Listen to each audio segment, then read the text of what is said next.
Api di balik cinta. Api di tengah malam. Hujan baru saja reda ketika suara sirene meraung di langit malam. Rian, pemadam kebakaran berusia 32 tahun, melompat ke truk dengan helm dan jas pelindungnya. Api besar melahap sebuah rumah mewah di pinggiran kota. "Semua orang sudah dievakuasi," teriaknya di radio. "Masih ada satu orang di lantai 2, jawab petugas di lokasi. Tanpa pikir panjang, Rian menerobos asap tebal. Di dalam rumah, suara tangisan berdengar samar di balik pintu kamar yang hampir runtuh. Rian menendang pintu, mendapati seorang gadis muda terjebak di sudut ruangan. Wajahnya pucat, rambutnya berantakan. "Pegang tanganku," seru Rian. Gadis itu gemetar, tak mampu berkata apa-apa. Rian menutupi tubuhnya dengan jaket pelindung, membawanya keluar melewati kobaran api yang kian menggila. Begitu di luar, gadis itu pingsan di pelukannya. Ambulans datang dan paramedik segera menanganinya. Rian masih terduduk di aspal, tubuhnya basah oleh keringat dan air hujan. Saat gadis itu siuman sebentar, matanya bertemu mata Rian, tajam tapi penuh hangat. "Nama lu siapa?" bisiknya lemah. "Rian," jawabnya singkat. "Kamu aman sekarang?" Gadis itu tersenyum samar sebelum kembali tak sadarkan diri. Rian tak tahu, malam itu bukan hanya api yang membakar rumah itu, tapi juga sesuatu di dadanya. Api kecil yang baru menyala, entah kenapa, untuk gadis itu. Luka dan nama. Keesokan harinya, Rian datang ke rumah sakit untuk memastikan kondisi korban. Di kamar rawat, gadis itu sedang duduk di tepi ranjang, menatap keluar jendela. "Kamu datang lagi?" tanyanya pelan saat mendengar langkah kaki. "Aku cuma ingin memastikan kamu baik-baik saja," jawab Rian sedikit ngagup. "Namaku Clara," katanya sambil tersenyum. "Terima kasih sudah menyelamatkanku." Suaranya lembut, tapi ada kesedihan di matanya. Rian hanya mengangguk. "Itu sudah tugas saya." Namun hatinya bergetar ketika Clara menatapnya lama, seolah ada sesuatu yang ingin diucapkan tapi ditahan. Mereka berbincang sebentar. Clara ternyata baru berusia 22 tahun, mahasiswa desain interior. Orang tuanya sedang keluar negeri saat kebakaran terjadi. "Aku tinggal sendirian malam itu," katanya lirih. "Kalau bukan karena kamu, mungkin aku sudah mati." Rian tak sanggup menatap wajahnya terlalu lama. Ada pesona tenang yang justru membuat dadanya sesak. Namun ia tahu batas dirinya. Pemadam biasa, bergaji pas-pasan, dengan masa lalu yang pahit.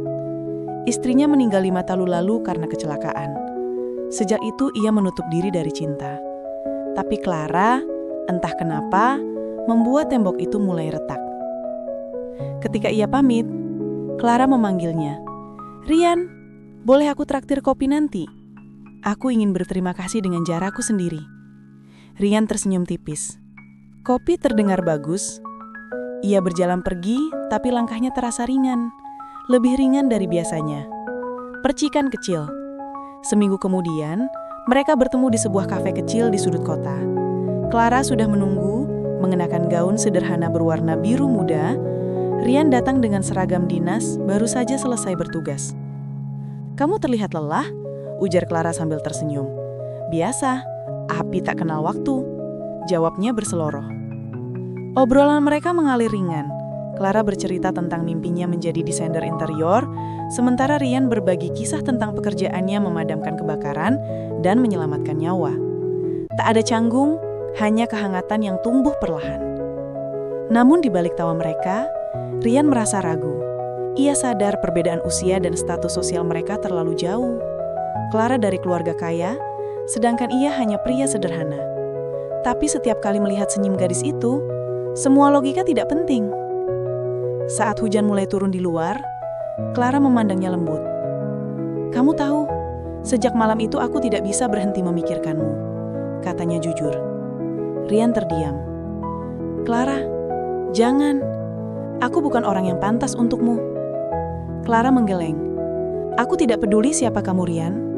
Aku hanya tahu kamu menyelamatkan hidupku." Suasana hening sejenak. Di luar, hujan menari di kaca.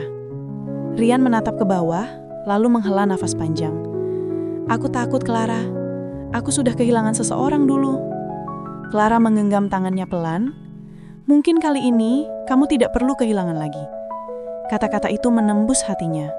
lebih dalam daripada kobaran api manapun yang pernah ia hadapi. Bara yang tumbuh. Sejak bertemu di kafe itu, Rian dan Clara semakin sering bertemu. Kadang hanya makan malam sederhana, kadang berbincang di taman. Rian merasa hidupnya kembali berwarna setelah bertahun-tahun tenggelam dalam kesunyian. Clara membawa cahaya baru, kehangatan yang menenangkan di balik hatinya yang lelah. Namun rekan-rekan Rian mulai memperhatikan perubahan itu. "Hati-hati Rian," ujar Damar, sahabat sesama pemadam. "Perbedaan kalian terlalu jauh." Rian hanya tersenyum pahit. Ia tahu Damar benar, tapi cinta tak selalu patuh pada logika. Suatu sore, Clara datang ke pos pemadam, membawa bekal makanan. "Kamu pasti belum makan," katanya lembut. Semua mata menatap mereka. Rian merasa canggung, tapi bahagia.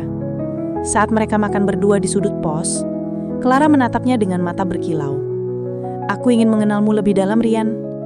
Rian menelan ludah, hatinya bergetar. "Kamu tahu risikonya kan? Dunia kita berbeda." Clara menggeleng pelan. Tapi hatiku sudah memilih. Rian terdiam, menatap wajah itu lama. Untuk pertama kalinya, ia tak lagi melawan rasa yang tumbuh.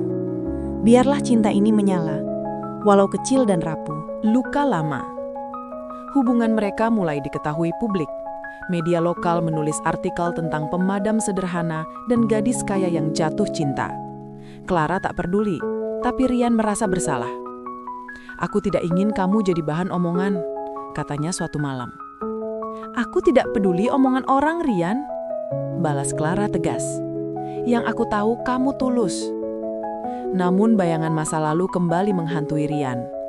Ia masih menyimpan luka kehilangan istrinya, Lila, yang meninggal karena terjebak dalam kebakaran rumah mereka 5 tahun lalu. Clara mengetahui hal itu dari Damar. Ia datang ke makam Lila diam-diam, menaruh bunga, dan berbisik, "Aku tidak ingin menggantikanmu, tapi aku ingin menyembuhkan hatinya." Saat Rian tahu, ia sempat marah. "Kamu tidak perlu lakukan itu, Clara." Clara menatapnya dengan mata berkaca. "Aku hanya ingin kamu berhenti menyalahkan diri sendiri." Rian terdiam.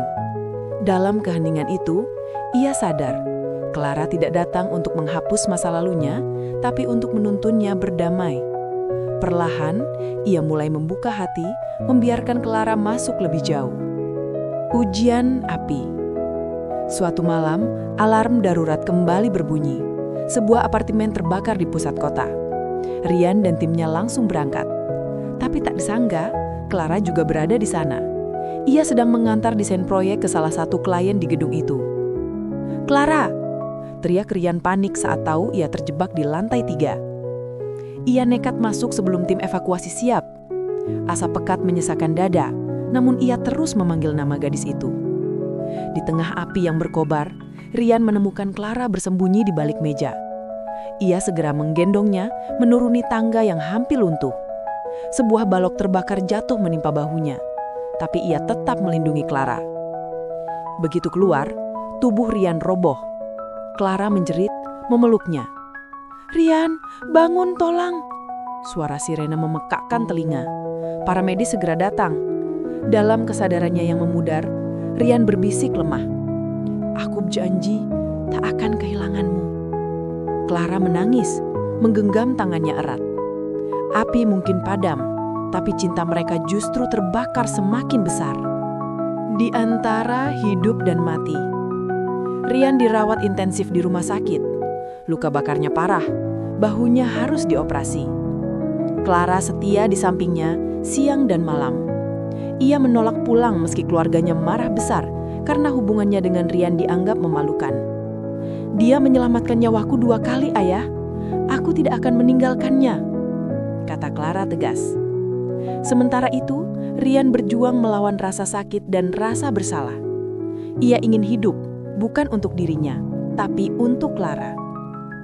Ketika akhirnya ia sadar penuh, hal pertama yang dilihatnya adalah wajah Clara yang tertidur di tepi ranjang, menggenggam tangannya. Ia tersenyum lemah. "Kamu gila," bisiknya pelan. Clara terbangun, menangis bahagia. "Kamu sudah cukup menyelamatkan banyak orang. Sekarang biar aku yang menjaga kamu," ucapnya. Rian menatapnya dengan mata berkaca. Ia sadar hidupnya mungkin tak sempurna, tapi Tuhan memberinya kesempatan kedua, bukan hanya untuk hidup, tapi untuk mencintai lagi. Api yang tak pernah padam. Beberapa bulan berlalu, Rian sudah pulih. Meski bekas luka di bahunya tak akan hilang. Ia kini bekerja sebagai instruktur pelatihan keselamatan kebakaran. Clara tetap bersamanya, bahkan membuka program sosial untuk anak-anak korban kebakaran bersama Rian. Suatu sore di bawah langit jingga, mereka berdiri di depan barak pemadam. "Kamu masih takut api?" tanya Clara sambil tersenyum. Rian menatap jauh, lalu menjawab lembut, "Tidak lagi, karena sekarang aku punya alasan untuk bertahan." Clara menggenggam tangannya, "Dan aku punya seseorang untuk dijaga." Rian tersenyum, menatap mata gadis itu dengan rasa syukur. Di dalam dirinya, api yang dulu hanya menyala karena tugas, kini berubah menjadi cahaya yang abadi. Cinta mereka lahir dari kobaran api, diuji oleh luka, tapi tumbuh menjadi kekuatan yang tak bisa padam. Dalam hidup Rian, untuk pertama kalinya, api bukan lagi simbol kehilangan, melainkan simbol kehidupan. Dan di mata Clara, cinta itu akan terus berkobar selamanya. Kau genggam tangan